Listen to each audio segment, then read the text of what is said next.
세상은 지식을 추구하는 그런 형편, 그런 가치관을 가지고 삽니다.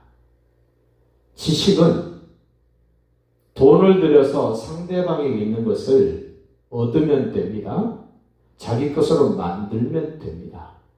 그러나 지혜는 그 누구에게 있든지 자기 것으로 만들기가 쉽지 않습니다. 그래서 하나님은 우리에게 말씀합니다. 누구든지 지혜가 부족하거든 후히 주시고 꾸짖지 아니하시는 하나님께 구하라 그리하면 주시리라.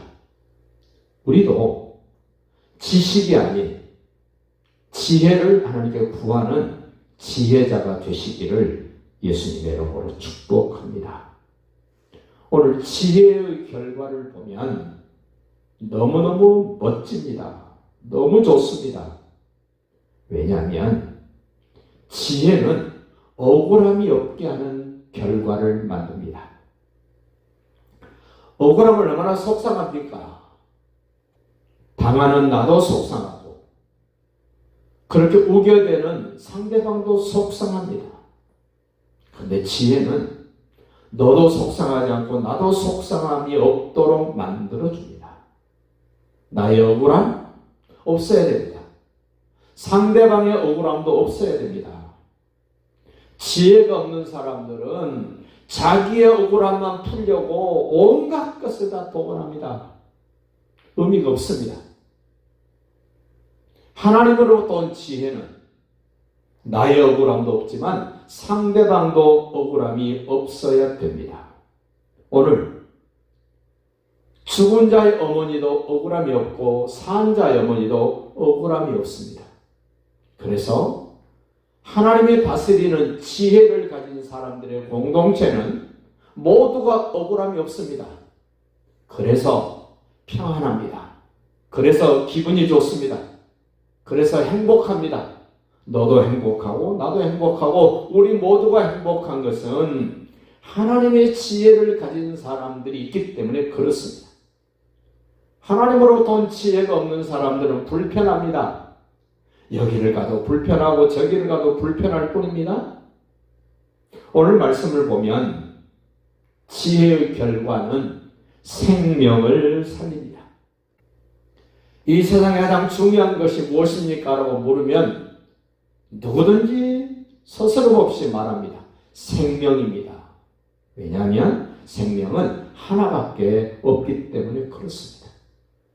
이 생명을 살리기 위해서 필요한 것은 지혜입니다.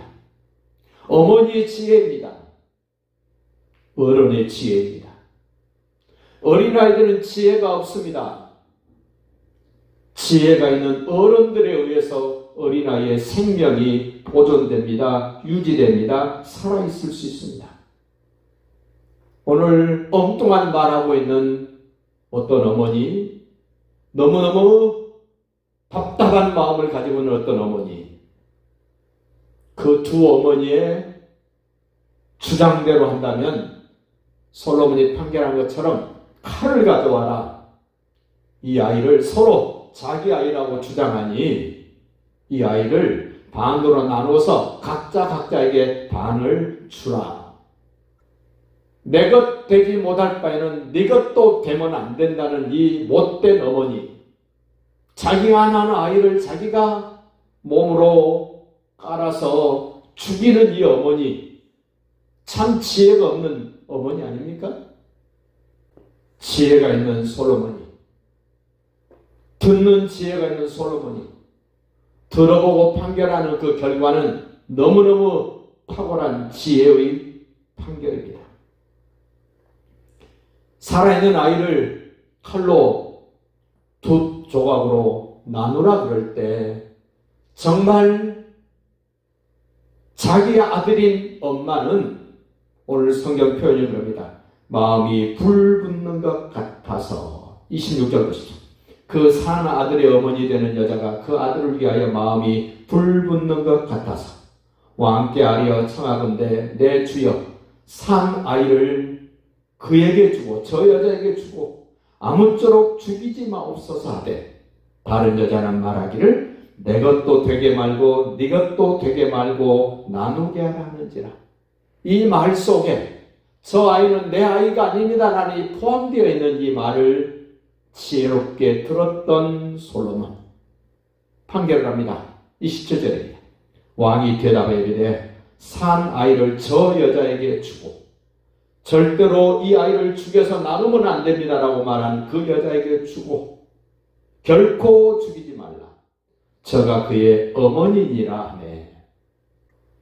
이렇게 어린아이의 생명을 살리는 지혜, 어머니의 생명을 살리는 지혜, 모두의 생명을 살리는 지혜.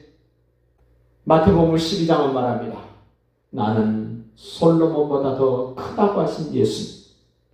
예수님의 지혜는 태중에 있는 아이도 살립니다. 태어난 어린아이도 살립니다. 어른도 살립니다. 모두를 살립니다. 예수님 말씀합니다. 나는 생명이요 부활이다. 예수님만이 생명을 살립니다.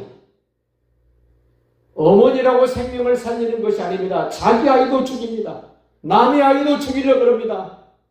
생명을 살리는 것은 지혜입니다. 지혜는 예수님이십니다. 인격이신 지혜를 가진 예수님. 오늘 28절 말합니다. 온 이스라엘의 왕이 심리하여 판결함을 듣고 왕을 두려워하였으니 이는 하나님의 지혜가 그의 속에 있어 판결함을 봅니다. 생명, 지혜의 결과는 평안입니다. 개인도 평안합니다. 한 사람 한 사람 평안할 때 그 모임이 평안합니다. 사도행전 2장에 보면 성령이 오셔서 각 사람들의 마음에 임하였을 때 평안하며 든든히 서갔다 그럽니다. 그렇습니다. 하나님의 지혜가 있는 곳은 평안합니다. 개인들이 평안합니다. 그 평안한 개인들이 모인 가정 평안하고 평안할 수밖에 없습니다. 그 개개인들이 평안할 뿐만 아니라 가정이 평안한 사람들이 모이는 교회 당연히 교회는 평안합니다.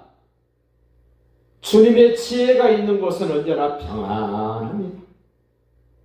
그래서 지혜로 통치하는 솔로몬이 다스리는 이스라엘 온 나라가 평안하며 든든히 성합니다. 흥왕합니다. 번성합니다. 창대케 됩니다.